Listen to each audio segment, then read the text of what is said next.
For 128 years, Britain ruled this obscure corner of the Arabian Peninsula. Now, one of the few signs left of the British presence is this bizarre scrapyard of weapons, a reminder of the most chaotic closing chapter in the entire history of the end of the empire. Near the wrecks stands a military cemetery. The men buried here died in the withdrawal from a colony Britain wanted to leave at any price.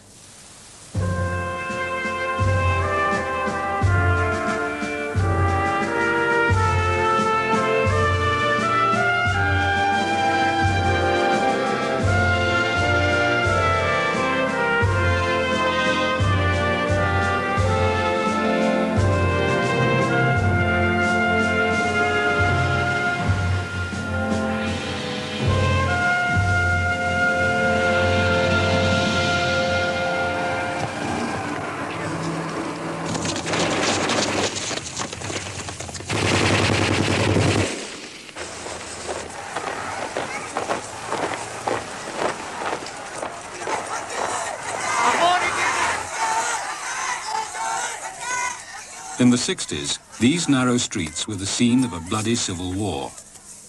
20 years after India gained her independence, Britain was trapped in a war over a colony she had already promised to leave. Soldiers were fighting and getting killed for no reason anyone in Britain could understand. I don't believe that we need necessarily have left Aden in the way we did. In almost every other case, every other colony we left, the bands played Will You Know Come Back Again, and there was a great deal of tear-jerking, and in some instances, a lot of people regretted the fact that we'd gone. But we left Aden rather like thieves in the night. Queen Victoria was left behind. Today she rests at the back of a museum. In 1839, this colony became the first imperial acquisition of her reign. Aden was a fishing village when Captain Haynes of the Indian Navy landed here and defeated the local sultan. This superb natural harbour was at first thought vital to safeguard the route to India. After the opening of the Suez Canal in 1869, Aden started to prosper. Aden was at the centre of the British colonial trading system. Ships stopped here for fuel en route between Europe and India, the Far East and Australia. It was still a loyal imperial outpost in 1953, when the newly crowned Queen Elizabeth paid a visit on her world tour. Soon after coming ashore, the Queen took the salute and marched past. The bearing and discipline of every unit parading on this proud occasion was most impressive. The Arab people, many children among them, were obviously eager to catch a glimpse of the Queen as she presently drove off towards the RAF hospital. The Queen's visit really was quite astonishing. I'd never expected to see such popular jubilation and all the rest of it. There was some dancing in the streets and singing, and there was not a voice raised in opposition at all. In the 50s, Aden became the busiest harbour in the world after New York. And in 1954, BP opened a huge new refinery to process oil from the Gulf.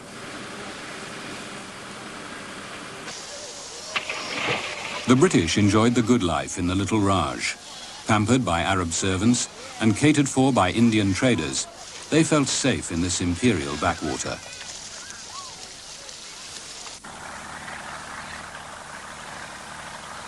Throughout the 1950s, as the empire was being dismantled, Aden's economy boomed.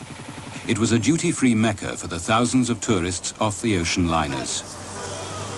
Movie camera, projector, watch it. Hello? Hologram, please. No, come inside. Come inside.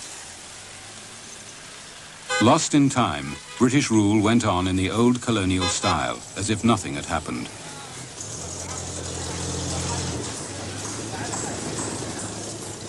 Around the colony of Aden itself was a wilderness, the British protectorates, an area as large as England and Wales, occupied by feuding tribes. When Britain grabbed Aden, she had no interest in these lawless territories other than as a defensive zone.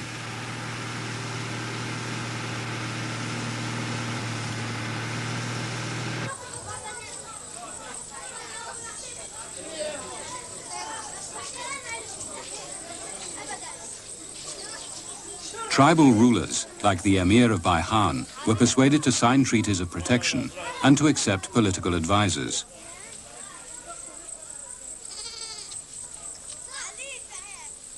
The few Britons who entered this medieval world could do little to change it.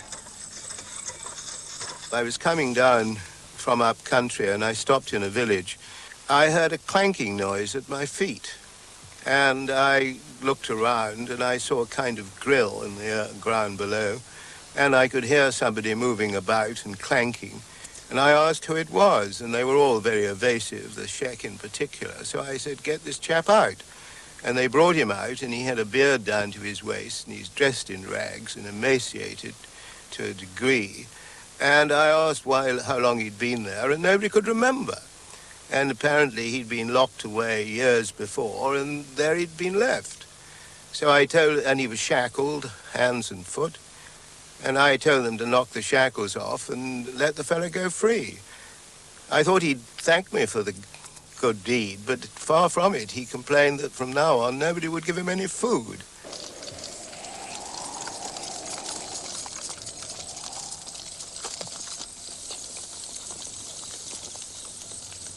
In the protectorates, around 500,000 people scratched a living from the barren soil. Unlike their neighbors in Saudi Arabia, the tribal rulers had no oil and practically no other source of income. Britain bought them as allies with a few rifles and a little money. This then is the Aden Protectorate. And one of the main reasons for the cessation of barbarism here is the Aden Protectorate levies, a small but compact force formed in 1928. Few recruits can write, so an inky thumb signs them in for an initial 4 years. This army of Arab soldiers under British officers brought the British and the Sultans into close alliance.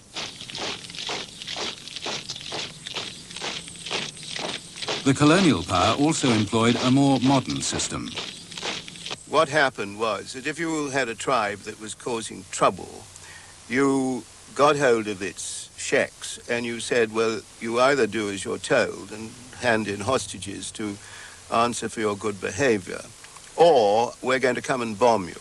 And you gave them time to clear out of their villages or houses and get their flocks and herds out of the way. And then you went off and dropped bombs, small bombs on the whole. And it was a remarkably efficacious and cheap way of maintaining law and order in otherwise unget-at-able areas. Until the 1950s, air policing subdued the warring tribesmen. But even this remote corner was about to be transformed by the nationalist revolution sweeping through the Arab world. The tribesmen were radicalized by a new voice from Cairo.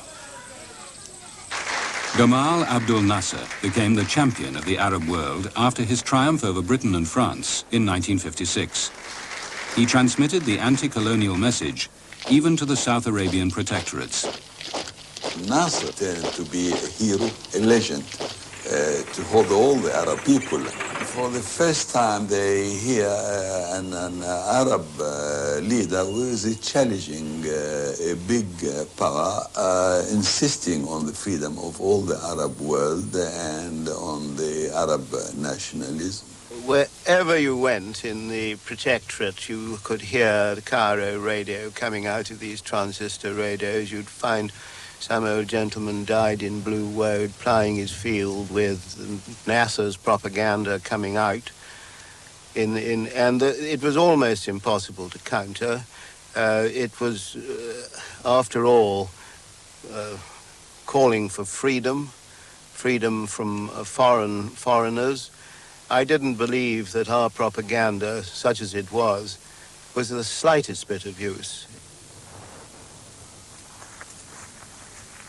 Cairo radio denounced the Sultans with their British arms as enemies of the Arab Revolution. The Sultans were so worried by this propaganda that they took up a British plan to form a federation for their defense.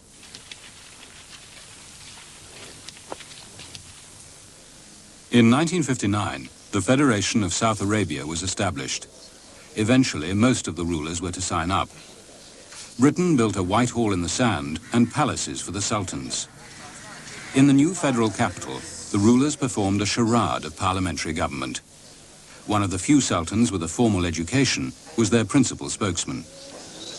We had a system which worked, and we saw no reason to experiment modern or Western democracy in a country where it failed. It failed everywhere in the Middle East, and there was no point in trying to experiment it in our country.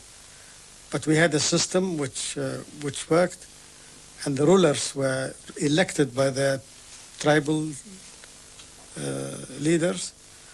And whether now by Western concept this may not sound democratic, but according to our customs it was democratic. The absence of elections and the autocratic ways of the sultans ensured that the British and the sultans themselves did not know the extent of nationalist feeling among the people in the protectorates. كنا نعارض الاتحاد الفيدرالي لأنه صنيعة من صنايع الاستعمار. وكنا نعارض حكومة الاتحاد لأنها مكونة من الأمراء ومن السلاطين. ذلك الاتحاد الذي أقامه المستعمرين. وكنا نشعر أن أجداد أولئك السلاطين وآبائهم هم الذين وقعوا مع المستعمرين الحماية معاهدة الحماية. In Aden, prosperity had attracted a huge influx of immigrant workers from all over South Arabia. They joined trade unions that took up the Nasserite anti-imperialist cause and opposed the federation with strikes and demonstrations. The British colonial authorities ignored the nationalists and gave full backing to the sultans and their federation. I think there are two things one was trying to do. First of all, one was trying to prepare the ground for eventual independence, because after all it was a very, very backward state of affairs. You had a colony and a whole lot of little protected states, and at that time obviously we should have begun to think about eventual independence. And then later on it seemed to me that we should be able to get what we wanted, let's say what the British government at that time wanted, which was a friendly government with which we could negotiate a treaty and make whatever arrangements we wanted for use of the facilities in Aden. The main facility was a huge military base designed to restore the tottering British presence in the Middle East. Britain had been kicked out of Egypt, Iraq and Jordan. So Aden now became the headquarters of Middle East Command. In the early 1960s, thousands of British servicemen and their families settled in Aden. The British government made it clear repeatedly that the base was permanent. The nationalists in the Aden trade unions, inspired by Nasser, campaigned against this old-fashioned imperialism. But the vast majority of Adeni workers had no vote. The only way they could express their opposition to the federation was on the streets. Their leader was Abdullah al-Aznag, a trade unionist and nationalist who had close ties with the British Labour Party. He saw himself as a future Prime Minister.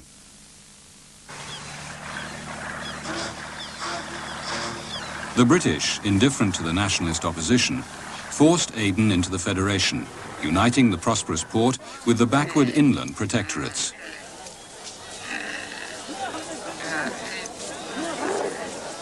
But the enlarged federation came under immediate threat.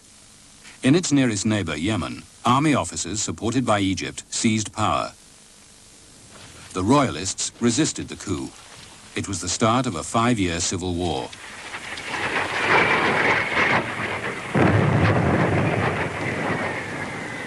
The Egyptians eventually had 70,000 soldiers fighting on the Republican side.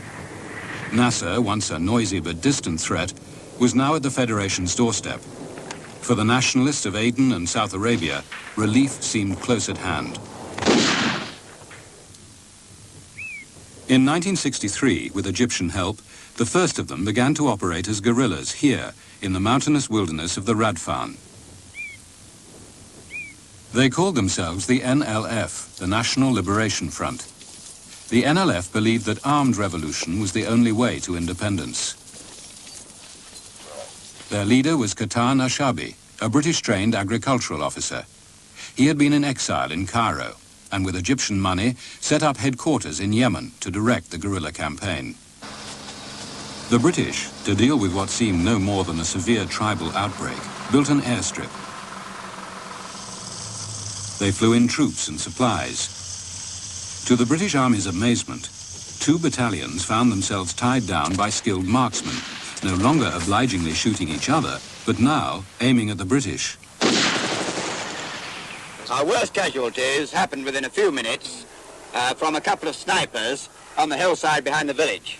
Most unfortunate. We got over the battle with 4 casualties, 4 wounded, and then we lost 2 men to this wretched sniper and another half dozen wounded. وفي هذه المعركة اعترف الجنود البريطاني بأنهم يواجهوا ثورة منظمة ورجال مقاتلين يحكموا ضرب رصاصات بنادقهم إلى أجسام الجنود البريطانيين، وجعلهم بهذه المعركة ومعارك أخرى يعترفون بأن ثوار ردفان هم الذئاب الحمر من خلال العمليات العسكرية ومن خلال دقة الإصابات الموجهة للجنود الإنجليز. It was 6 months before the British Army were able to conquer the key positions in the Radfan Mountains. They claimed a great success. لكن في الحقيقة أننا تمكنا من هزيمة هذه القوة البريطانية رغم إمكانياتها الهائلة، تمكنا من هزيمتها، وفي الأخير نحن كسبنا الحرب وكسبنا المعركة وانتصرنا لأننا أصحاب قضية. Radfan was the starting point for the NLF revolution, which gradually began to spread through the protectorates. Despite the growing nationalist pressure, the High Commissioner, Sir Kennedy Travaskis, and the Colonial Secretary, Duncan Sands, pressed ahead with their plan to give the federal government of the Sultans formal independence. Sands visited the Radfan to congratulate the troops. The British colonial authorities dismissed the NLF as a small band of pro-Egyptian extremists, incapable of effecting their plans for the area.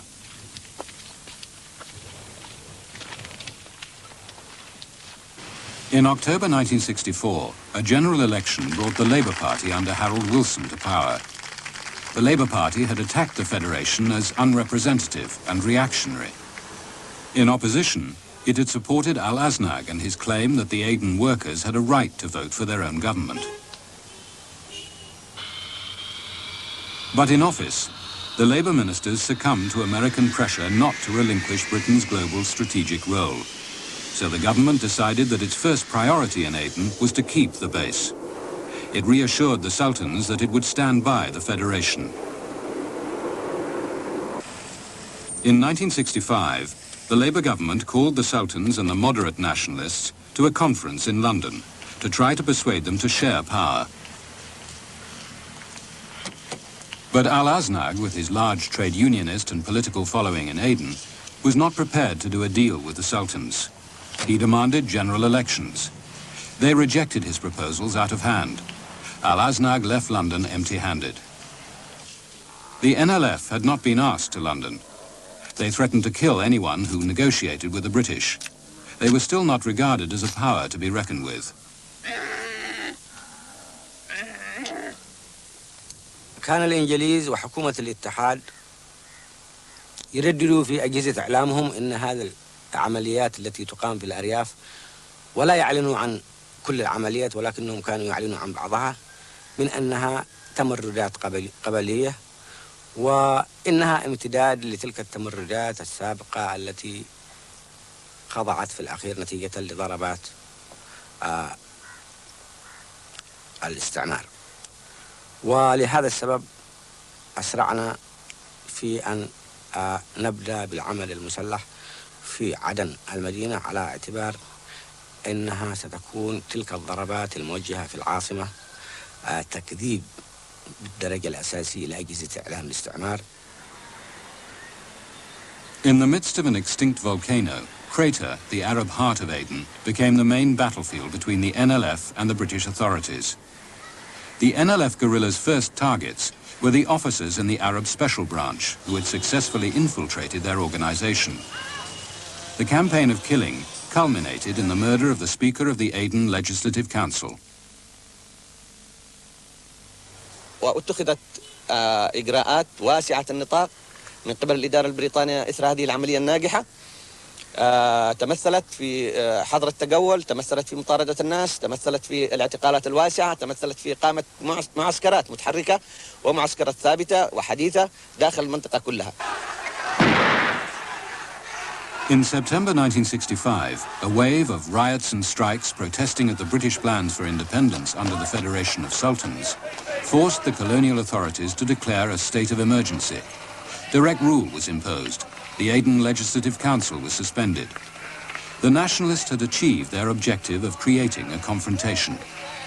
Law and order had practically broken down in Aden, and we felt unless we controlled the thing directly, we'd have anarchies, rather like the situation when we imposed direct rule in Northern Ireland. But wasn't it an admission of defeat? Well, it was an admission that the policy which we'd inherited wasn't working, and that was certainly the case. The Labour government hoped that a dash of direct rule would force the nationalists and the sultans to come to terms. Dennis Healy toured Britain's overseas bases as economic pressure forced a change of policy.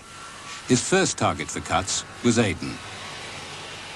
We decided to get out in '66, and we decided to get out because there was no case for staying in Aden unless we needed it as a base for action in the Gulf. Once we decided that we were not going to intervene militarily in the Gulf, there was no case for staying there. Lord Beswick, a junior minister, was sent to Aden to tell the federal rulers that the base was to be closed and they would lose its protection after independence.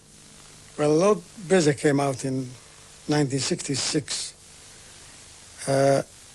and told us that the British government has decided unilaterally and without any consultation with us, which went against all the understanding and the treaties we had, to pull out of Aden, to pull out of Saudi Arabia and liquidate the base.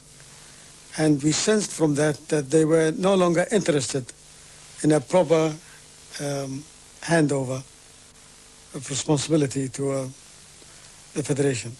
I felt completely betrayed by them because what they did was contrary to everything we were led to believe.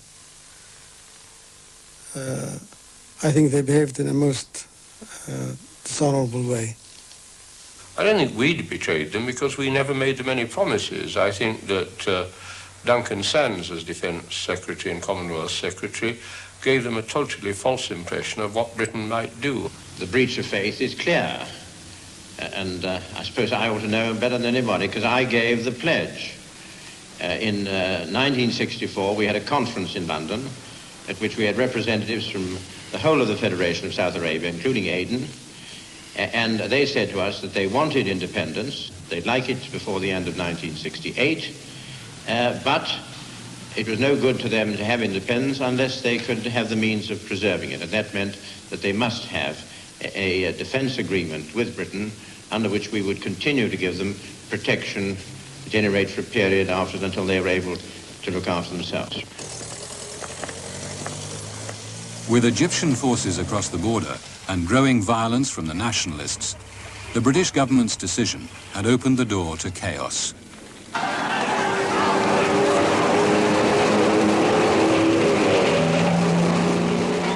In Aden, Arabs saw little point in helping a colonial power on its way out.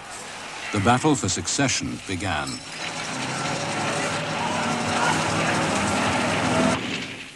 Adeni nationalists like Abdullah al-Aznag, who had hoped with the Labour government's help to reach power through the ballot box, went to Cairo seeking Nasser's protection. Al-Aznag was now driven to set up a guerrilla movement of his own. It was called Flossi, the Front for the Liberation of Occupied South Yemen. The Egyptian government was keen to help and to have an influence over Aden's future. It tried to form a coalition of the two main nationalist groups, getting the NLF to join Flossi. We were supporting only the independence of the country, so that's why we are putting a lot of pressure on all of them to come together and have a kind of coalition government. And it's not only that, because we were worried about a civil war in the future. And Nasser was really thinking that in order to establish peace in the area, there must be some kind of coalition government. And not only that, he thought that we must look to the future. My point of view about a solution in Aden before the British leave is to talk with the nationalists and try to have a stable nationalist government, not a puppet government. But the NLF, radicalized by 3 years of guerrilla fighting, soon fell out with what they called the bourgeois Adeni politicians. The NLF was stronger in the protectorates, and in Aden they undermined Aznag's power with their increasingly effective guerrilla tactics. They could see no reason to share the spoils and rejected Egyptian schemes. Nasser, angered by the Marxist influence in an increasingly independent NLF, gave Flossie his full support. Each guerrilla movement tried to prove to the people that it was the army that was driving out the British. Are we running? So get out of it! This could be one of the biggest battles yet. The British troops are now going in to try and knock out the Flossie regular machine gun posts. That's far from great time.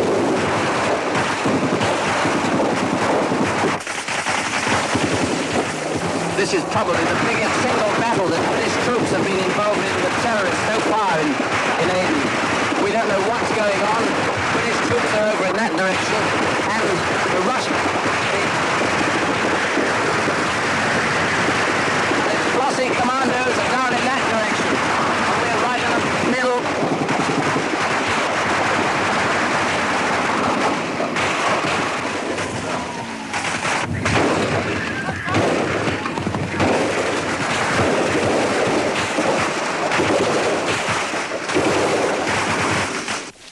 Such battles forced the British government to seek talks with those it considered terrorists. It sent a minister, Lord Shackleton, to try. The colonial authorities in Aden strongly opposed the initiative. Naturally, the Colonial Office didn't like us coming because we were turning everything on its head. And one remembers the remark, classical, I think, of many ex-colonial situations, I will not negotiate with these murderers.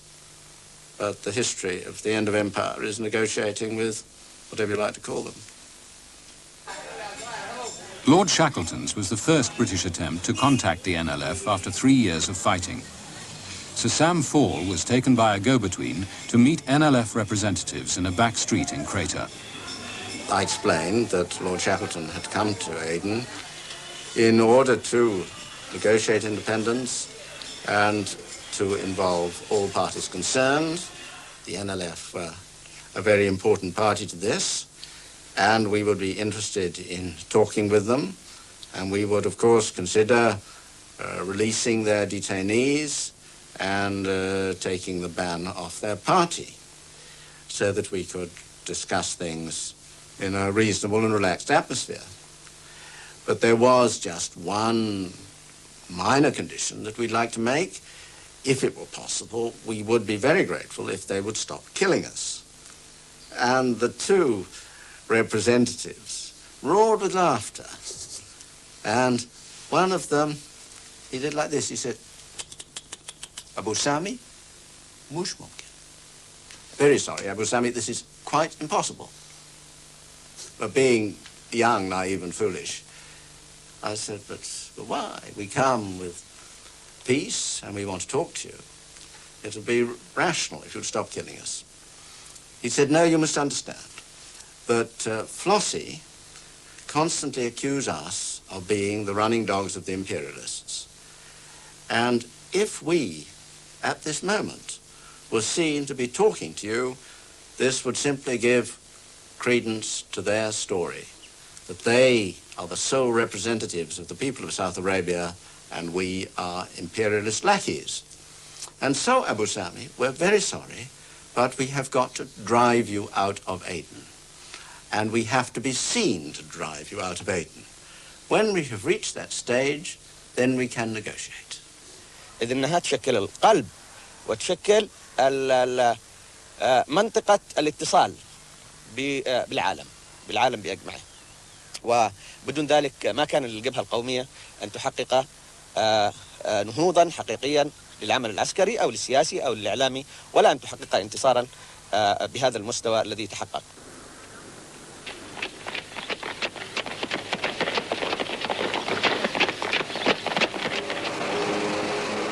By mid-1967, British soldiers were risking their lives in a colony they would leave in a matter of months. We were sort of the rat in the trap, waiting for them to come out. You couldn't go around and just look for them. They weren't in uniform. The only way to catch them is to patrol the streets and hope for them to come to you. Every day you'd have a ground patrol going, you'd have maybe a platoon of, say, 9 or 10 men going in. They'd patrol the streets. You might get a small crowd demonstrating, you might go after them, chase them.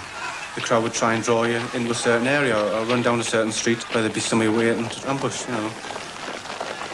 حيث كان هناك يخرج العدد من الأشخاص، قد يصلون إلى 3 وقد يصلون إلى 5، وهناك يجري تدريب كل منهم على حدة أو بشكل ثنائي، يعني على شكل 2-2. يجري تدريبهم على المسدس، ويجري تدريبهم على استخدام القنبلة اليدوية، ويجري تدريبهم على استخدام المتفجرات. It was mainly grenades. That was the favorite thing. Because with a grenade they could throw it maybe from behind a wall, from a building, or bushes, or from a crowd even.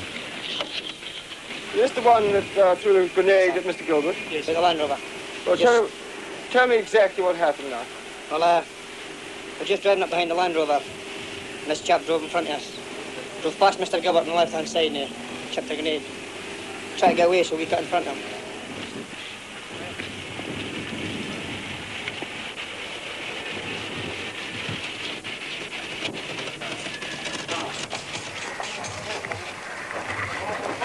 Get back, Chico. The NLF became stronger, and the British security forces were blighted in their efforts to catch guerrillas by poor intelligence.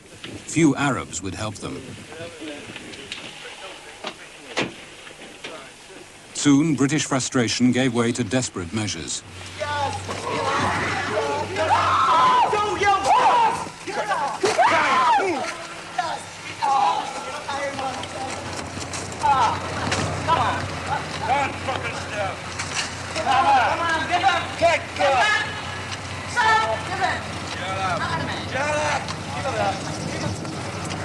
Shut up, right? Shut up, shut up.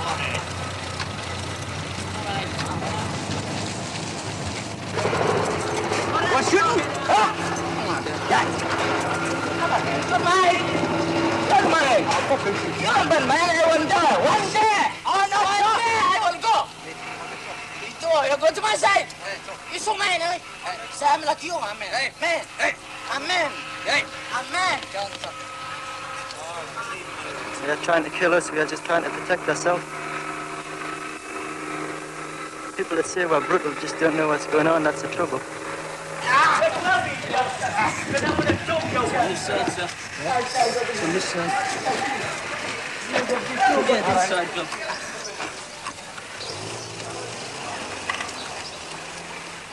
Suspects were rounded up on the streets. They were taken to a barbed wire compound.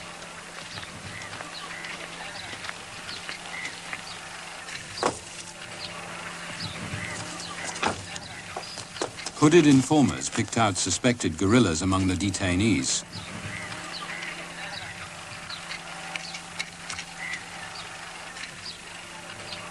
And as official inquiries subsequently confirmed, torture was used. وكنت واحدا من أولئك الذين قد تعرضوا للاعتقال لمدة 8 أشهر. خلال هذا المعتقل وخلال الفترة التي قضيتها في السجن تعرضت إلى التعذيب النفساني والجسدي الذي تمثل بالضرب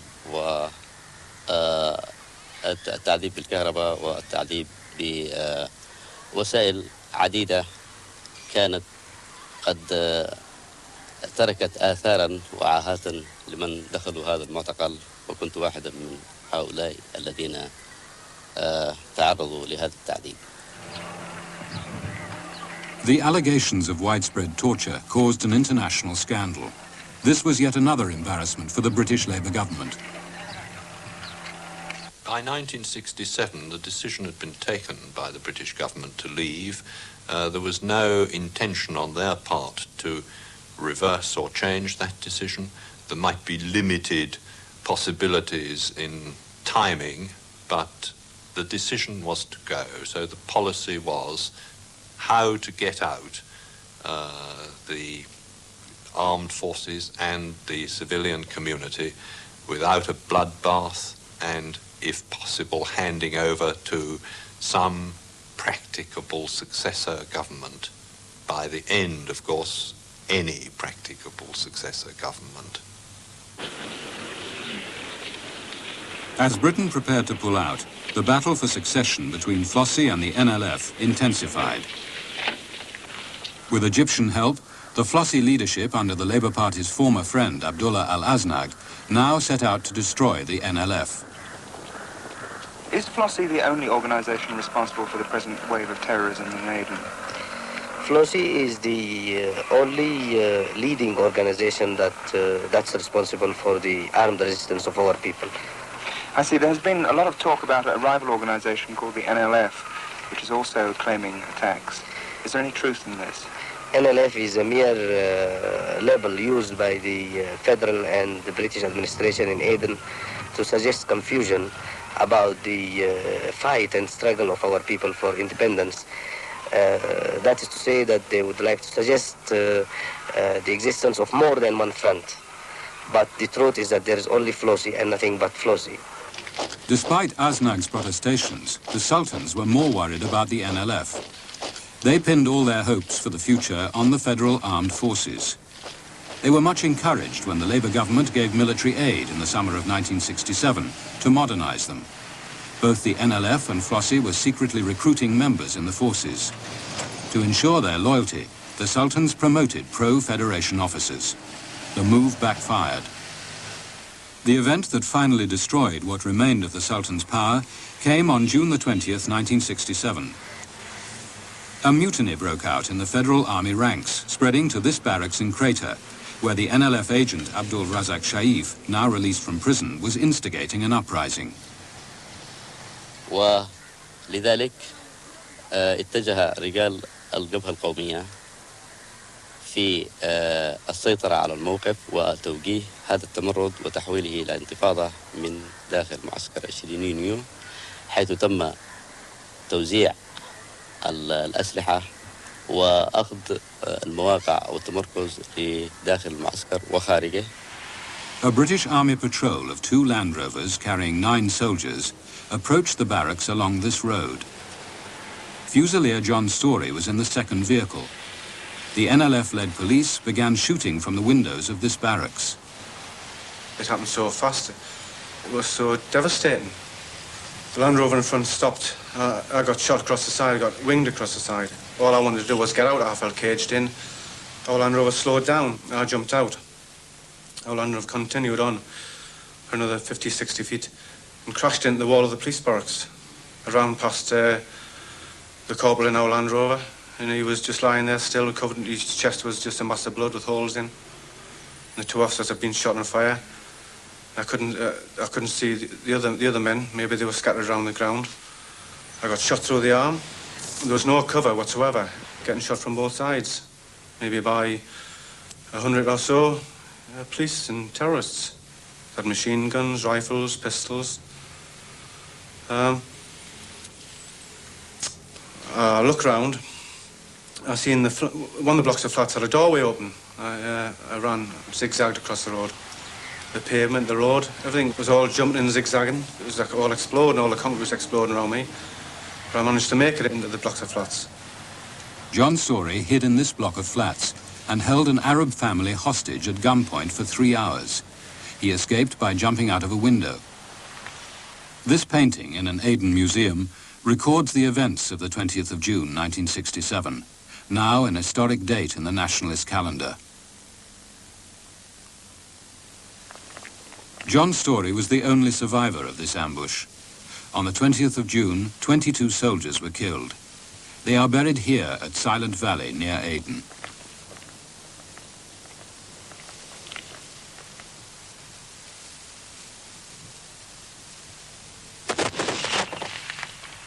Unfortunately, events overtook us, but it was not late to put things right had we been wholly supported by the British government. But because our own army believed that the British government were no longer behind the Federation, and so they were divided, they were looking elsewhere for future governments. But they were doing it because they knew that the Labour government no longer, and the High Commissioner, Trevelyan, was no longer behind the federal government. The June the 20th shootings led the British troops to withdraw from Crater. The NLF took over, a triumph that resounded throughout the Arab world. The British army surrounded Crater, cutting off the supplies of electricity and water. Young British officers like Lieutenant Colonel Colin Mitchell of the Argyll and Sutherland Highlanders demanded an immediate attack on Crater to avenge their dead comrades. A plan for a limited operation was finally agreed, and 13 days after the June the 20th ambush, the Highlanders retook Crater at dawn without incident.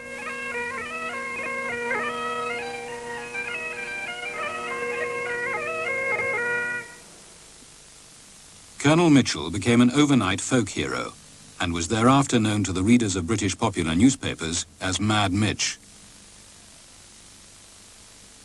What were the reasons for retaking Crater? It has come as a great surprise. Well, you know, purely as a soldier, the reasons were that the whole prestige of the army depended on going back in, obviously. You know, we were thrown out, truth be known, and we had to go back in. I propose to stay here, if I'm allowed to, with the battalion for as long as, you know, the British are in Crater. And, you know, I've just told them we're a very mean lot. I mean, we'll be very fair, you know. But if anyone starts any trouble, they'll just get their head blown off. And they'll get the message in time, you know. This Glengarry helps a bit, you know. And the bagpipes help. And the bagpipes, yes. And one or two other things. The Army High Command overruled Mitchell. They were determined to avoid a bloodbath. Colonel Mitchell, for reasons of his own, wished to cut a dash with the Argyll and Southern Highlanders in Crater. There were 6 other battalions in Aden, all of whom were doing an equally good job and could have sorted the Arabs out too. But they understood that the object was not to sort the Arabs out, but to leave as peacefully as possible when the time came. So I stopped Colonel Mitchell and made him do what everybody else was doing, keep the place as quiet as possible. For the Federation, the mutiny of its own forces was the beginning of the end. The hour of the Sultans had passed. The NLF stood poised to grab control. The first of the Sultans fell only 24 hours after the June the 20th ambush. On the top of the hill, the Emir of Dala was besieged. Below, his subjects were in arms. وجيش التحرير قد هو مطوق الفرق المطوقة من المساء حتى وصلنا حوطنا على قصر العميل شعفر. بعد أن وصلت المسيرة الكبرى من جماهير الشعب وجيش التحرير وطوقت على قصر العميل شعفل، أول نقطة ما أطلقنا سراح المساجين من دار الحيط الخلفي هذا، وأخرجنا المساجين، وبعدها كنا نتكلم بالميكروفون ونحن مطوقين على قصر العميل شعفل. قلنا نتكلم معه يعني على أساس يسلم نفسه، وخرج ظهر من الشباك حق الطاقة وتنحى عن الإمارة. الشرط الأول، والشرط الثاني التزم أن يرفع الضابط السياسي فوراً. One by one, the Sultans fell during the summer of 1967, as British troops pulled back to Aden to prepare for the final withdrawal. In the countryside, there was only one voice. In Aden, too, the struggle was to be one-sided. Egypt, defeated by Israel in the Six-Day War, was no longer able to give Flossie the military backing on which it had depended. I think that Flossie never had a sufficient following in the Federation as a whole. They had a certain trade union-based following in Aden, based largely upon the port, but up country they had very little following, and as it became clear towards the end, they had no strength at all in the armed forces.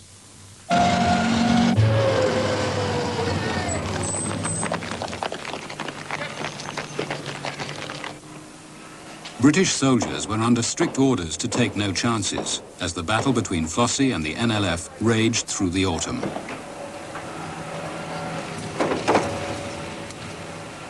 Our orders, certainly as we came towards the end, were to play the whole thing as low-key as possible.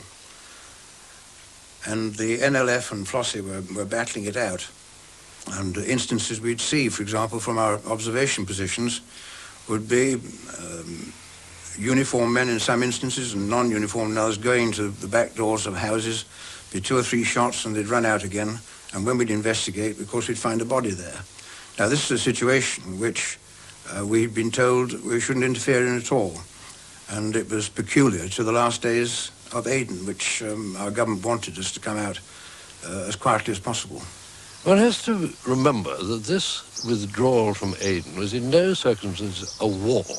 It was a withdrawal of our presence from a place we've been in for many years. There was therefore, as it was not a war, no conceivable justification for having one young man in the British Armed Forces wounded or killed more than absolutely 100% necessary. How could one, and one was constantly thinking of their families, as one usually is, could one possibly justify to a mother in, say, Yorkshire, that her son, Private Jones, had been killed because of inter-Arab fighting in a place which we were leaving a few weeks later, or even a few days later? And that thought was always in my mind. In the last 6 months, 30,000 troops pulled out, leaving a rear guard around the British airbase. The High Command was worried that the victorious NLF would carry out its threat to launch a final assault. Off Aden, a task force of 24 ships stood ready to perform a quick rescue. For the NLF, the moment of victory was near.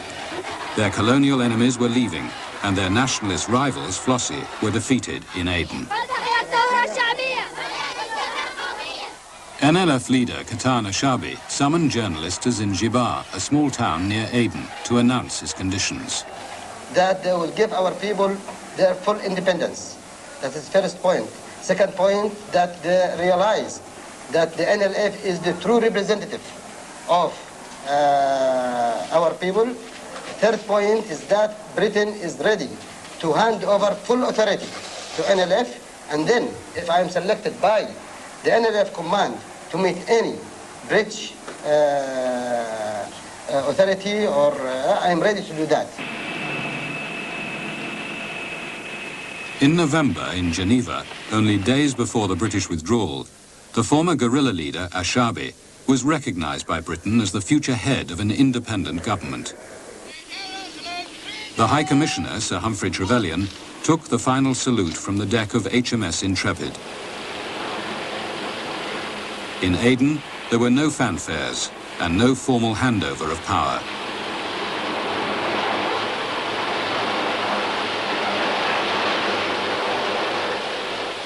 Regimental flags were lowered.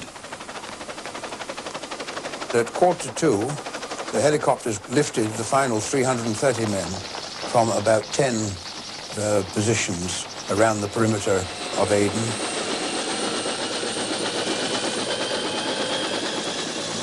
Colonel Di Morgan was the last British soldier out of Aden. He left at 3 o'clock on the afternoon of the 29th of November, 1967. As I circled the positions which my unit had been occupying for the last day to ensure that everything had been picked up safely and there was nobody left behind, I had a feeling of sadness that I was turning out across the Aden Bay back to Albion, that I was the last man and we were leaving Aden after a British presence had been there for 128 years. It was all very sad.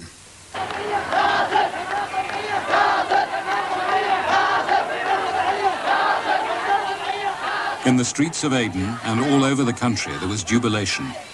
The 128 years of the British Raj, which started with Captain Haynes, had ended.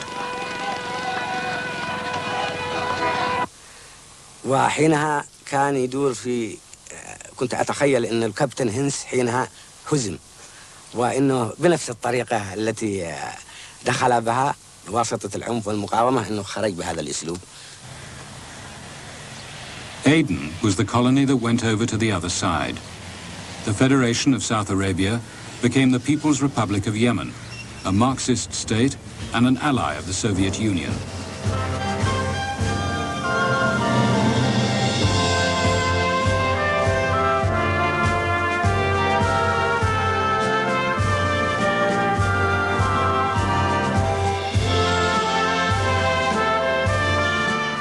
Next week, Archbishop Makarios, the head of the Greek Orthodox Church in Cyprus, is seen also as the founder of Killer Gangs when End of Empire returns at 8:25.